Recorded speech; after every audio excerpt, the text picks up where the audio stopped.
Assalamualaikum warahmatullahi wabarakatuh. Hamdan wa syukran lillah, wassalatu wassalamu ala rasulillah, amma ba'd. Sahabat-sahabat yang diberkahi Allah subhanahu wa ta'ala dimanapun Anda berada, berjumpa lagi dengan saya Saidin Ahmad Bani. Semoga kita semua selalu dalam lindungan dan naungan Allah dimanapun dan kapanpun kita berada. Dan tidak lupa pula saya sampaikan kepada sahabat-sahabat sekalian, selamat menunaikan ibadah puasa. Dan semoga puasa kita semua benar-benar diniatkan ikhlas karena Allah subhanahu wa ta'ala, insyaallah. Oke, baik. Sahabat-sahabat sekalian, pada video kali ini kita akan membahas mengenai hukum nun sukun atau tanwin.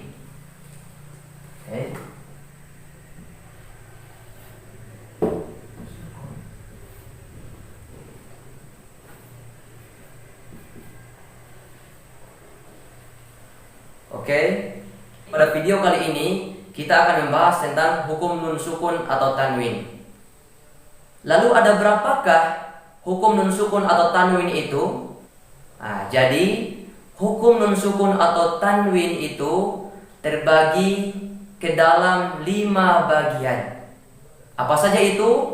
Ada yang namanya idhar, ada yang namanya ikhfa, dan ada yang namanya iqlab, ada yang namanya idgham bi gunnah, dan ada yang namanya idgham bila gunnah.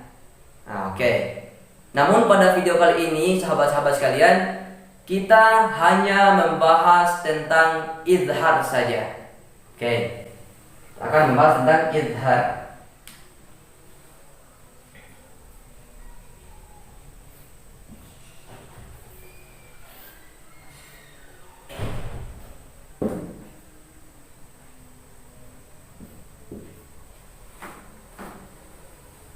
Oke, perhatikan.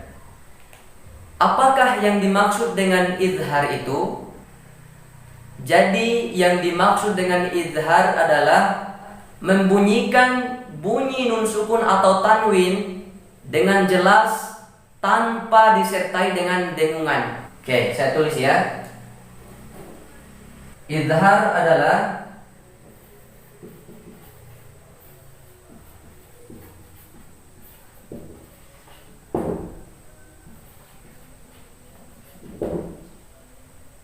membunyikan bunyi nun sukun atau tanwin dengan jelas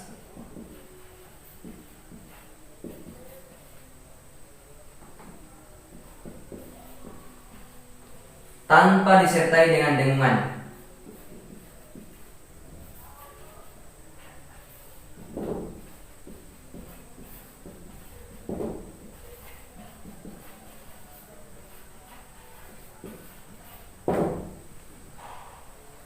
Oke. Jadi yang dimaksud dengan idhar adalah membunyikan bunyi nun sukun atau tanwin dengan jelas tanpa disertai dengan dengungan. Yang dimaksud dengan dengungan adalah menahan dengan lama. Oke. Maksudnya apa? Ketika nun sukun atau tanwin bertemu dengan huruf-huruf izhar, maka bunyi nun sukun atau tanwin ini dibaca dengan jelas tanpa disertai dengan dengungan. Oke. Sekarang berbicara tentang huruf-huruf idhar. Ada berapakah huruf-huruf idhar itu? Jadi huruf-huruf idhar itu terdapat 7 huruf. Apa saja hurufnya? Oke, kita hapus dulu.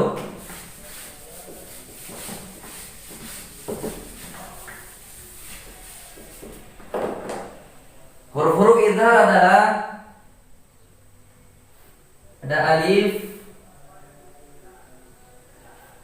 ha, kha, ain, ghain, ha, dan yang terakhir adalah hamzah. Jadi sekali lagi, huruf-huruf izhar itu terdapat 7 huruf. Yang pertama alif, yang kedua ha, yang ketiga kha, yang keempat ain, yang kelima ghain, dan yang keenam ha, dan yang terakhir adalah hamzah. Namun ada juga yang berpendapat bahwa huruf-huruf izhar itu terdapat 6 saja, karena hamzah ini sudah termasuk dalam alif. Oke. Jadi sekali lagi, ketika nun sukun atau tanwin ini bertemu dengan salah satu dari ketujuh huruf-huruf izhar ini, maka bunyi nun sukun atau tanwin itu dibaca dengan jelas tanpa disertai dengan dengungan. Nah, contohnya apa? Kita hapus dulu. Sahabat-sahabat bisa membuka surah Al-Fatihah ayat ke-7 di kata siratal ladzina an'amta. Ya, saya ambil potongannya itu alladzina an'amta. Ya, perhatikan.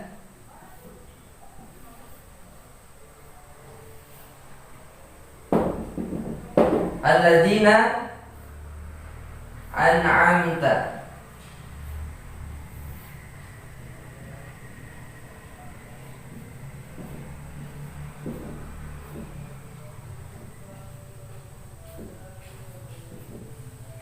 Oke, perhatikan sahabat-sahabat. Jadi saya ambil potongannya saja. Alladzina an'amta. Perhatikan di kata an'a. Perhatikan di kata an'a. Di sini ada nun sukun bertemu dengan huruf ain, yang mana huruf ain yaitu termasuk salah satu huruf-huruf izhar. Nah, sesuai dengan penjelasan tadi bahwa ketika nun sukun atau tanwin ini bertemu dengan salah satu huruf izhar, maka bunyi nun sukun atau tanwin itu dibaca dengan jelas tanpa disertai dengan dengung. Maka bacanya adalah Shiratal ladzina an'amta 'alaihim atau alladzina an'amta.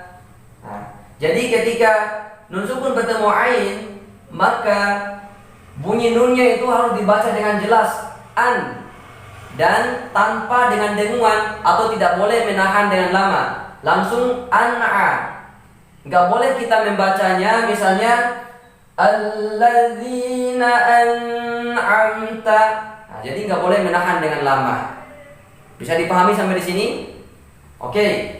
Sekarang kita buka contoh yang lain. Misalnya sahabat-sahabat bisa buka di surah Al-Baqarah, kalau nggak salah di ayat ke-6 dikata innal ladzina kafaru sawa'un 'alaihim. Dikata sawa'un 'alaihim. Perhatikan. Kata sawa'un 'alaihim.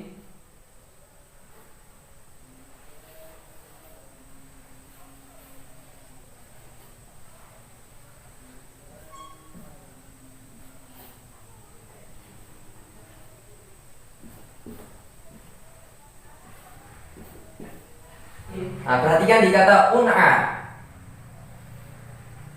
Perhatikan di kata un'a. Lagi-lagi di sini ada domatain atau yang disebut dengan tanwin, itu bertemu huruf ain.